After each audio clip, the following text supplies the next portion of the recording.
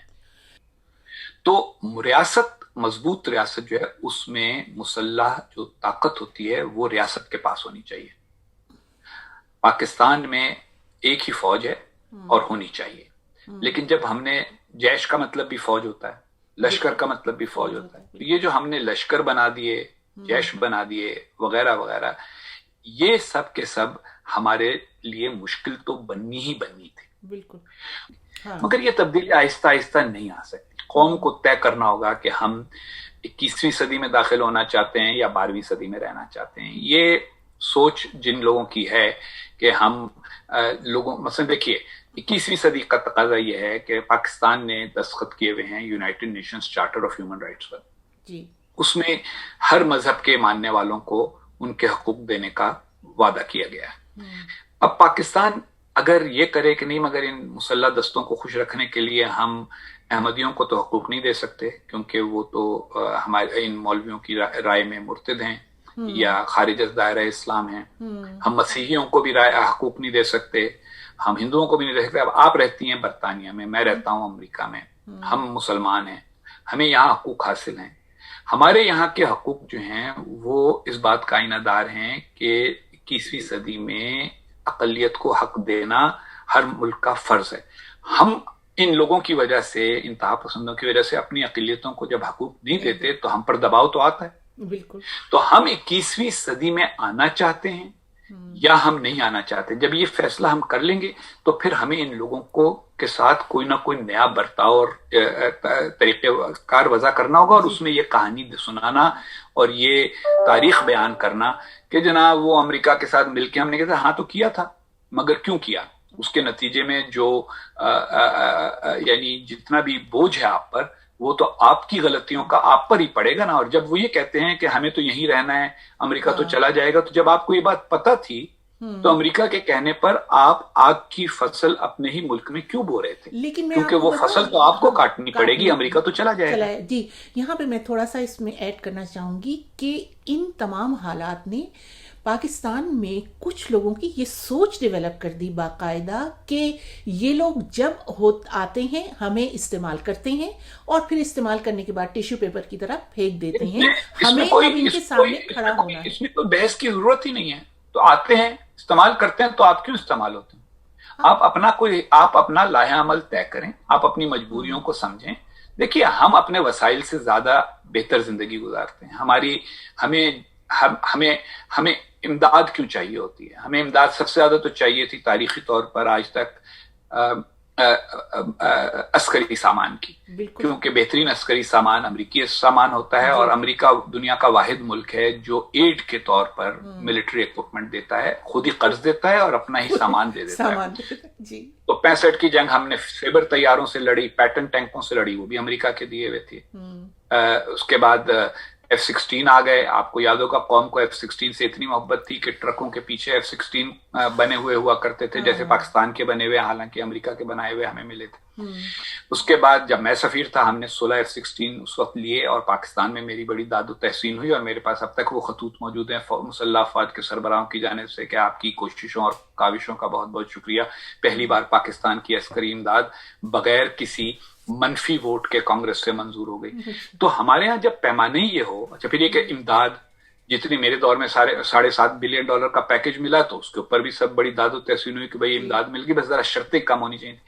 بھئی آپ امداد پر اتنا انحصار کیوں کرتے ہیں؟ اس لیے کرتے ہیں، اب آپ چین کی امداد پہ انحصار کرنے لگے، بالکل، کیونکہ نا یعنی قرض کی پیتے تھے میں، اور یہ سمجھتے تھے کہ ہاں رنگ لائے گی ہماری فاقہ مستی ایک دن۔ تو یہ ہمیشہ قرض کے اوپر گزارا کرنا، یہ ان مجبوریوں کی وجہ سے آپ ان کو لے کے آتے نا، کسی نے نہیں کہا دیکھیں ہم امریکہ سے اچھے تعلقات کی وکالت کرتے ہیں، لیکن اس کا مطلب یہ نہیں ہے کہ ہم یہ کہیں کہ پاکستان امریکہ کے آگے جھکا رہے، مگر جھکتا کیوں ہے اس کی تحقیق تو کرو، اس کو سمجھو، اور پھر اس جھکنے کو سے نکلنے کی کوشش کرو۔ یہاں تو اس کا حل کیا ہے؟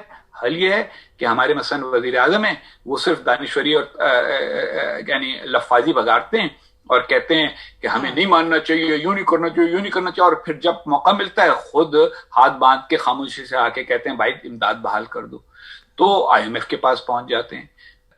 تو ہم نے آج تک یہ کام ہی نہیں کیا، اس میں سب کی غلطی ہے، اس میں کاروباری لوگوں کی بھی غلطی ہے، کیونکہ وہ اپنا بس وہ مثلا ایک میرے دوست تھے کاروباری، ان کی یہ تولیوں کی فیکٹری تھی، تو میں نے کہا اچھا بھی تولیے تو بناتے ہو اچھے، سب ایکسپورٹ بھی کرتے ہو، کہتا بس جب میں امبیسڈر بنا تو میرے پاس آئے کہ اچھا ذرا میری ایکسپورٹ بڑھوا دو یہاں۔ میں نے کہا یار تم اس سے تولیوں سے آگے بھی تو بڑھو، اور بھی بہت ساری چیزیں ہیں، اور بھی غم ہے زمانے میں، کچھ اور بھی بناؤ۔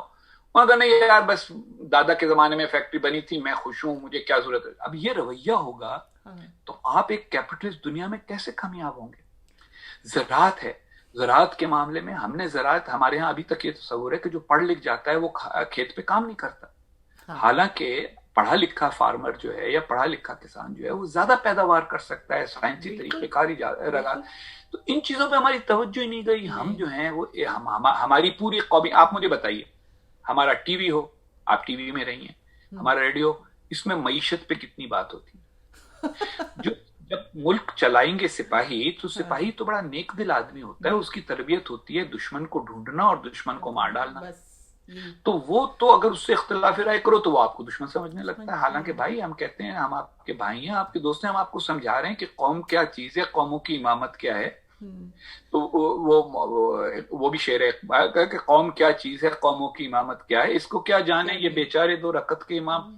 اسی طریقے سے ایک وسیع البنیاد ملک میں قیادت ہونی چاہیے، اپنے اپنے میدان کے ماہرین معیشت میں کیوں پیچھے ہیں، صنعت میں کیوں پیچھے ہیں، اور چند سال کے لیے پڑوس کے ممالک کے ساتھ کچھ ذرا سکون بھی ہونا چاہیے۔ بالکل بالکل، میں اکثر لڑتے بھڑتے ملک جو ہے نا ماپارا، لڑتے بھڑتے ملک اقتصادی طور پر کامیاب نہیں ہوتا۔ میں حقانی صاحب اکثر یہ سوچتی ہوں خود کہ کتنا اچھا ہوتا کہ ہماری اتنی اچھی فوج ہوتی، ایک لڑاکا فوج جو بھٹو صاحب کہتے تھے کہ میں ایشیا کی بہترین فوج بناؤں گا انہیں، اور ایک مستحکم بھٹو جیسی حکومت چلتی، مطلب بھٹو لیڈر جیسی حکومت چلتی، تو ہمارا ملک اس وقت کیا ہوتا۔ اور دیکھیں وہ بھی خود بھی قانون کے پابند رہے ہوتے، دیکھیں وہاں بھی غلطیاں ہوئیں، کمزوریاں ہوئیں۔ ہماری جو یہ بدقسمتی ہے وہ یہ ہے کہ اپنی غلطی کوئی نہیں ماننے کو تیار ہوتا، اس کا نتیجہ یہ ہوتا ہے کہ ہم بس وہی مٹی پاؤ کر دیتے ہیں۔ آپس کی بات یہ ہے کہ کبھی بھی کسی کو اتنا دیوار سے نہیں لگانا چاہیے کہ وہ جا کے کسی اور سے مل جائے، اس میں کوئی شک نہیں، من سے مل جائے۔ اب جب ہمارے یہاں لوگ کہتے ہیں نا کہ فلانا ملک دشمنی ہو، میں کہتا ہوں بھیا آپ کیوں کسی کو ملک دشمن بناتے ہو؟ یعنی غیر کو اپنا بنا لیتے ہیں ہم تو وقت پر، اور دوست کو دشمن بنانا کوئی تم سے سیکھتے۔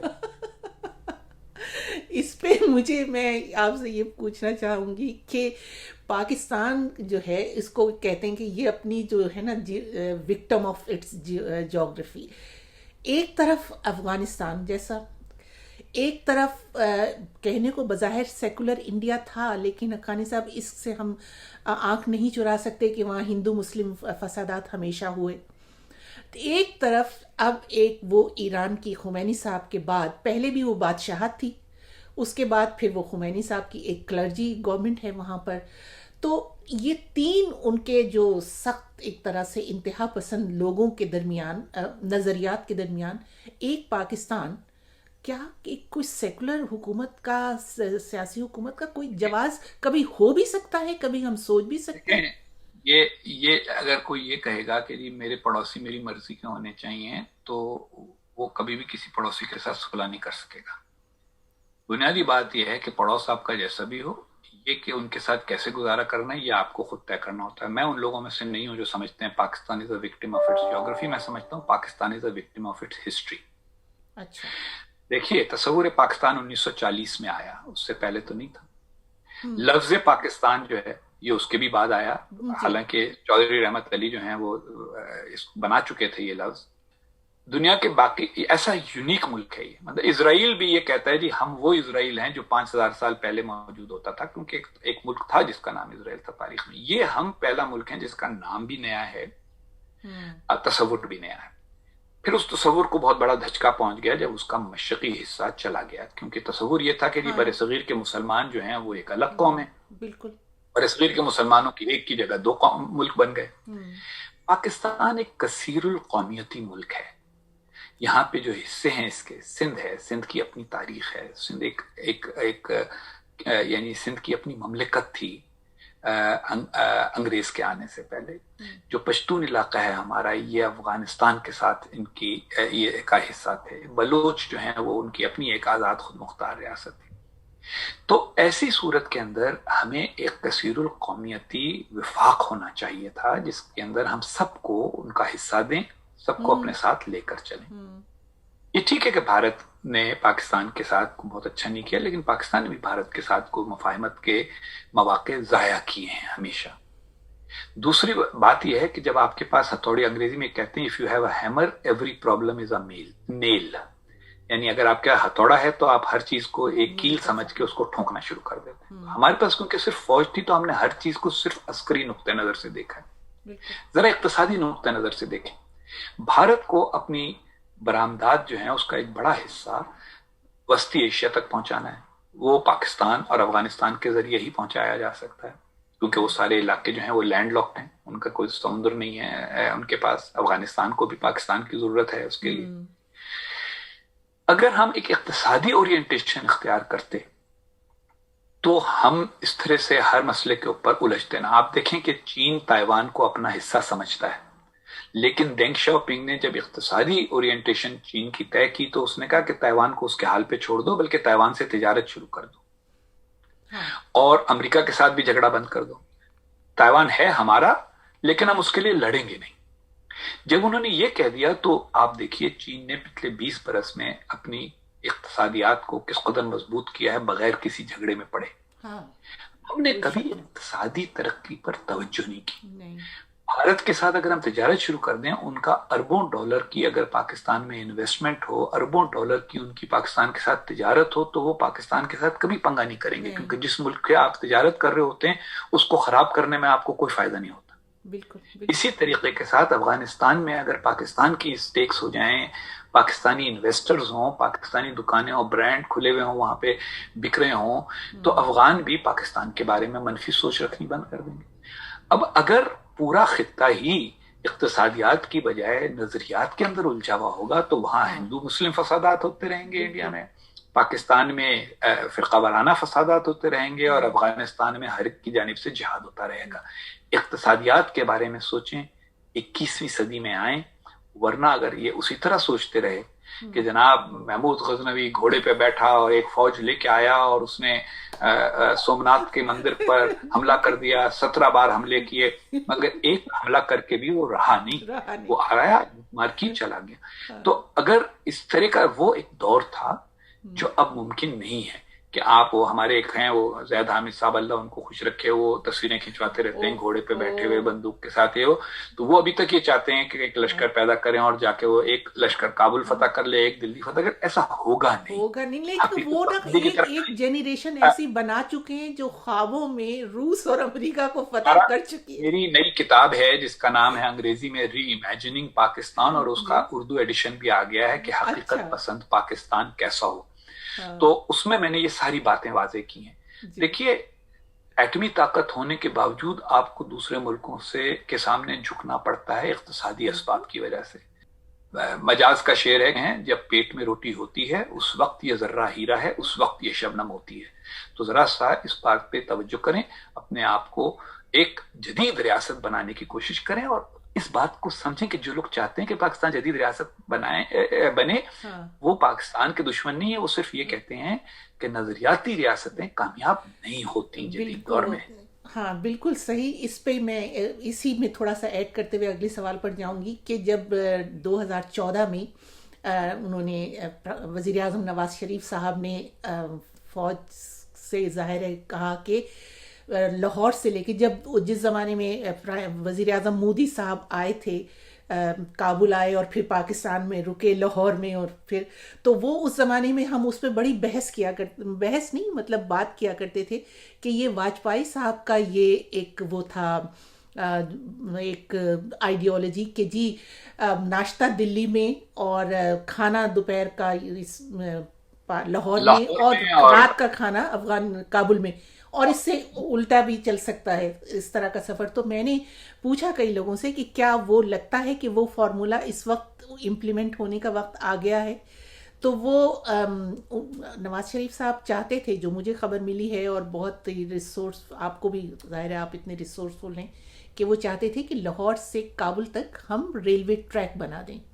کہ جنرل حمید گل باقاعدہ انہوں نے جیسے ڈیوٹی لگوائی تمام چینلز پر، ہر چینل پر جا کر کہتے تھے کہ کابل تک کا راستہ ٹرین کا سری نگر سے ہو کے گزرتا ہے، اور تالیاں بجوائیں اور باقاعدہ. بس یہ ہم جو ہیں بنیادی طور پہ جذباتی قوم کو جذبات میں ہی الجھا کے رکھنا چاہتے ہیں. پہلی بار میں دیکھ رہا ہوں، میں یہ نہیں کہہ رہا کہ ایسا ہونے والا ہے، لیکن کچھ باتیں تو شروع ہوئی ہیں. آپ نے دیکھا ہوگا جنرل قمر جاوید باجوہ نے جو اینکر سے اور کالم نویسوں سے ملاقات کی تھی کچھ عرصہ پہلے، اس میں بھی انہوں نے بھی اس بات کا اندازہ دیا، اور میں تو خوش ہوں کہ جن نظریات کے ہم بہت سالوں سے پرچارک ہیں وہ نظریات اب ہماری اسٹیبلشمنٹ میں بھی کچھ لوگ کہنے لگے ہیں. خدا کرے ایسا ہو جائے. پاکستان کے لیے یہ اچھا ہوگا کہ پاکستان کو دنیا ایک انتہا پسند عسکریت پسند ملک کے بجائے ایک پروڈکٹیو ملک کے طور پر دیکھنا شروع کرے، ایک ایسا ملک جو اقتصادی طور پر کامیاب ہے. دیکھیے 1947 میں پاکستان جو علاقہ ہے اس کی شرح خواندگی تھی 16%. جو علاقہ بھارت ہے اس کی شرح خواندگی تھی 18%. جو علاقہ بنگلہ دیش ہے اس کی شرح خواندگی تھی 9 یا 10%. آج پاکستان کی شرح خواندگی ہے 54%، بھارت کی شرح خواندگی ہے 72%، اور بنگلہ دیش کی بھی 72-73% ہے. پاکستان اور بھارت کا 2% کا فرق اب 20% کا فرق بن گیا ہے. یہ نہیں ہونا چاہیے، اس کو ہمیں بدلنے کی ضرورت ہے. اور اگر اس کو بدلنے کی کوششوں میں اسٹیبلشمنٹ، سیاسی جماعتیں، کالم نویس، اہل قلم، ٹی وی والے سب یکجسو ہو جائیں اور چھوٹی چھوٹی باتوں پہ الجھنا بند کر دیں تو پاکستان کے روشن مستقبل کی گنجائش ہو سکتی. آپ نے اس کا ذکر کیا جنرل باجوہ کی ان سے صحافیوں سے اس میٹنگ کا جو کہتے ہیں کہ 6-7 گھنٹے جاری رہی. اس پہ میں نے ایک کالم لکھا تھا، اور میں نے یہ لکھا تھا کہ باجوہ صاحب اپنی یہ جو ڈاکٹرائن ہے اس کو اٹھا کے پارلیمنٹ میں لے کر جائیں.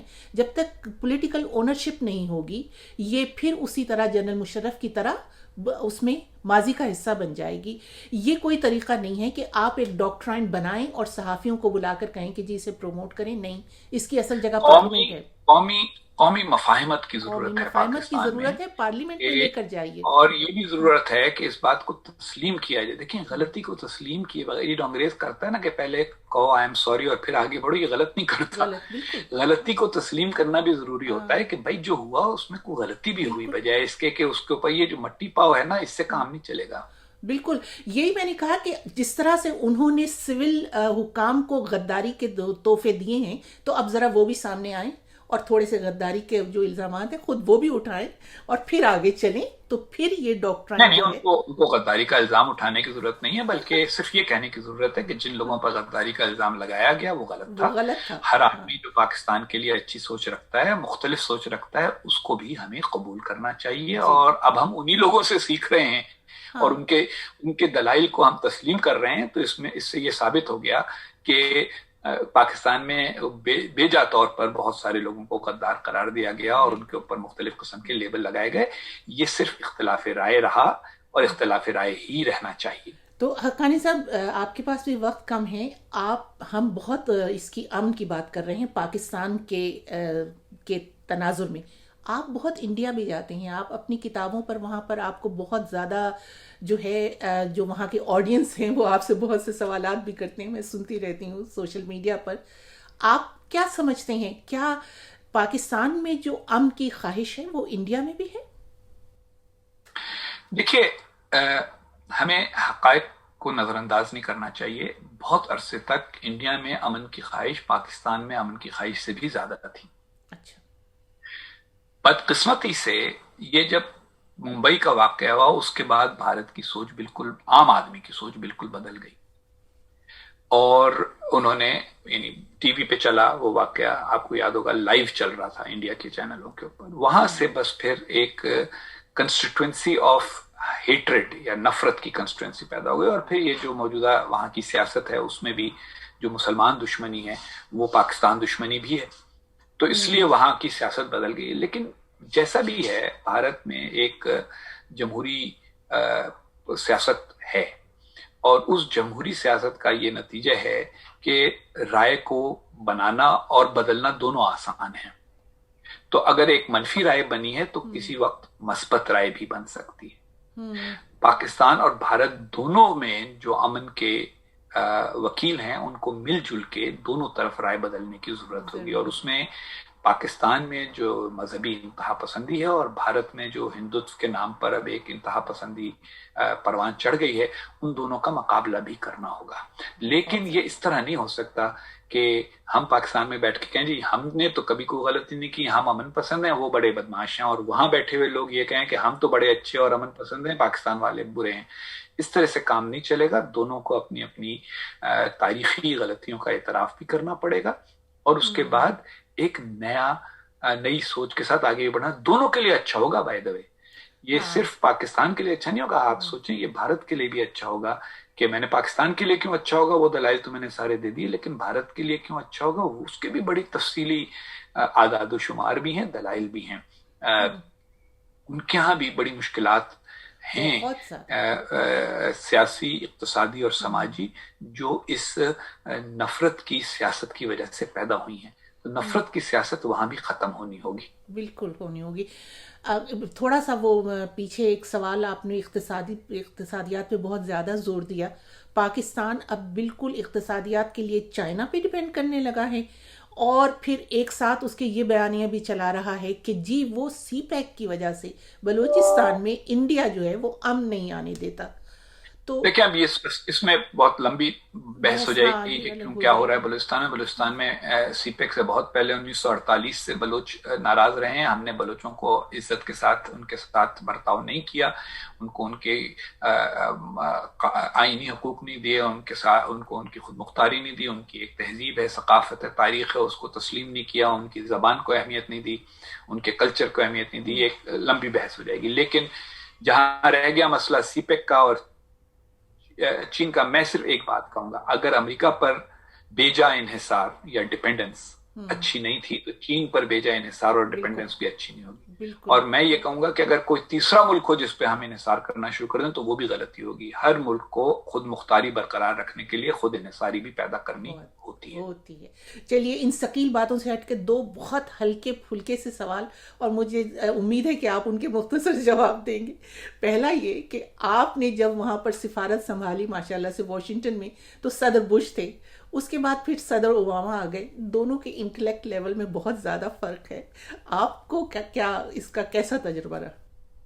دیکھیں صدر بش جو ہیں وہ ان کی ایک خوبی تھی، وہ یہ تھی کہ ان کو یہ پتا تھا کہ میں انٹلیکچوئل نہیں ہوں. تو وہ یہ کرتے تھے کہ آپ ان سے جب بات کریں تو وہ کہتے تھے اچھا اس مسئلے کو میری حکومت میں، تم امریکہ میں رہے ہوئے ہو، تو مجھے پروفیسر کہتے تھے وہ، کیونکہ میں پہلے پروفیسر تھا. تو ان کا کہنا تھا کہ پروفیسر اس میں یہاں پہ میری حکومت میں کون اس مسئلے کو، تاریخ کو، اس کی اچھی طرح سمجھتا ہے، اور اس کے بعد فیصلہ میں کروں گا. اور واقعی وہ بہت جلد فیصلہ کر لیا کرتے تھے. جو بھی ان سے بات کی جائے کہ ہمیں یہ مدد چاہیے، یہ چاہیے، وہ فیصلہ ایک دو دن میں مشورہ کر کے متعلقہ لوگوں سے، جن کو، کیونکہ یہ ان کی حکومت کے آخری چند ماہ تھے تو ان کو کافی تجربہ ہو چکا تھا. صدر اوباما خود دانشور تھے، اور ہر بات کو، بعض اوقات پاکستان کے بارے میں بات کرو تو وہ ایک دم سے تفصیل میں چلے جاتے تھے کہ اچھا تو اس کا اثر حیدرآباد سندھ میں کیسے ہو رہا ہے، تو سکھر میں کیا ہو رہا ہے، تو اچھا تو پنجاب میں گوجرانوالا کی سیاست کیا ہے. وہ تفصیل ان کو زیادہ پسند تھی. لیکن بسا اوقات وہ اس تفصیل سے گفتگو کرنے کے بعد جب آپ ان سے کہتے تھے کہ ہماری یہ ریکویسٹ ہے یا یہ ہے، تو اس میں فیصلے کرنے میں کافی وقت لگاتے تھے، اور بعض اوقات فیصلہ نہیں بھی کرتے تھے، کیونکہ بہت زیادہ تجزیہ آدمی کو کبھی کبھی فیصلے سے روک بھی دیتا ہے. لیکن دونوں میں اپنی اپنی خوبیاں تھیں اور میرا یہ خیال ہے کہ امریکی عوام نے دونوں کو ووٹ دیا تھا تو کسی وجہ سے ہی دیا ہوگا. اچھا، اور بس آخری سوال یہ کہ پاکستان میں جو ہمارا سیاسی پارٹیوں کا کلچر ہے، بڑا خوش آمدانہ سا کلچر ہے، وہاں پر کسی دانشور کا، کسی پڑھے لکھے کا، آپ جیسے انسان ریسرچ اسکالر کا تھوڑا جو ہے واسطہ یا جگہ ان کی کم ہے، یا دوسرے لفظوں میں آپ کہہ سکتے ہیں کہ اس میں فٹ ان نہیں ہو سکتے. آپ جیسے لوگ، آپ نے ماشاءاللہ سے کس طرح سے یہ راستہ بنایا؟ پہلے آپ نواز شریف کے ساتھ چلے کچھ عرصے اور اس کے بعد پھر آپ پیپلز پارٹی میں آ گئے. اس میں غور کرنے والی بات یہ ہے کہ کچھ عرصے چلنے کے بعد زیادہ طویل عرصے کیوں نہیں چلے، اور اس کا سبب وہی ہے جو آپ نے کہا کہ ہمارے ہاں مختلف قسم کے لوگ گٹھ جوڑ کر لیتے ہیں. پھر یہ جو ہمارے منتخب ہونے والے لوگ ہیں معززین، ان کو یہ بات سمجھ میں نہیں آتی کہ حکومت میں دونوں قسم کے لوگوں کی ضرورت ہوتی ہے، سیاست میں دونوں قسم کے لوگوں کی ضرورت ہوتی ہے. آپ یقیناً بڑے بااثر آدمی ہوں گے اپنے علاقے میں، آپ اپنی برادری کے لیڈر ہوں گے اور آپ وہاں سے قومی اسمبلی کے ممبر بن جاتے ہیں، لیکن اس کا یہ مطلب نہیں ہے کہ کوئی آدمی پڑھنے لکھنے والا، تجزیاتی ذہن رکھنے والا نہیں ہونا چاہیے حکومت میں. لیکن وہ بھی بڑی مخالفت کرتے ہیں. تو اس کی وجہ سے اگر آپ دیکھیں تو پاکستانی سیاست میں سب سے زیادہ کامیاب تو ماشاءاللہ شیخ رشید صاحب ہیں. تو شیدہ ٹلی ہونا زیادہ ضروری ہے، جو خود ہی کہتا ہے آئی نو انگلش. تو وہ زیادہ کامیاب رہتے ہیں. ہم جیسے تھوڑے بہت میں نے کوشش کی، اور اس کا سبب یہ ہے کہ میں اس کو بڑے دل سے گہرائی سے سمجھتا تھا کہ ایک انٹلیکچوئل انپٹ پالیٹکس میں ضروری ہے. اور اگر آپ کو یاد ہو تو زرداری صاحب نے بہت دل توڑنے والا بیان آخر میں دیا، حالانکہ سب کچھ یعنی سارا کچھ ان کے لیے کرنے کے بعد بھی. تو انہوں نے کہا جی وہ بہت بڑے انٹلیکچوئل ہیں، اس لیے ہمارا ان کے ساتھ اب گزارا نہیں ہو سکتا. کچھ قسم کے الفاظ انہوں نے استعمال کیے، گویا کسی کا انٹلیکچوئل ہونا یا کسی کا پڑھا لکھا ہونا اس کے خلاف جاتا ہے ہماری سیاست میں. لیکن حقیقت یہی ہے کہ سیاستدانوں کو بہرحال ایسے لوگوں کی ضرورت ہمیشہ رہے گی جو کچھ لکھ سکیں، کچھ پڑھ سکیں، اور جو ان کی، کیونکہ وہ نہیں پڑھتے تو ان کی پڑھنے کی. بی بی کو ایسی ضرورت نہیں تھی، بی بی خود پڑھتی تھی، بی بی خود بہت زیادہ انٹلیکچوئل تھیں. اور اگر ان کے ساتھ کبھی میں اپنی خط و کتابت جو ای میل کے ذریعے ہوئی، خاص طور پہ آخری چند سالوں میں وہ شائع کروں تو اندازہ ہوگا کہ اس میں کافی ایک علمی نقطۂ نظر سے بات چلتی رہتی تھی. لیکن بہت سارے سیاستدان ایسی سوچ نہیں رکھتے. بالکل. اور اس کا نقصان پاکستان کو بھی ہوا ہے اور ان سیاستدانوں کو بھی ہوا ہے. بالکل. کیونکہ جس آدمی کی تاریخ پہ نظر ہو وہ باتیں، ان باتوں کی نشاندہی کر سکتا ہے جو وہ آدمی نہیں کر سکتا جس کی ساری کامیابی اس بات پر منحصر ہے کہ اپنے علاقے میں اپنی برادری کے کتنے لوگوں کو وہ ووٹ ڈالنے کے لیے لا سکا.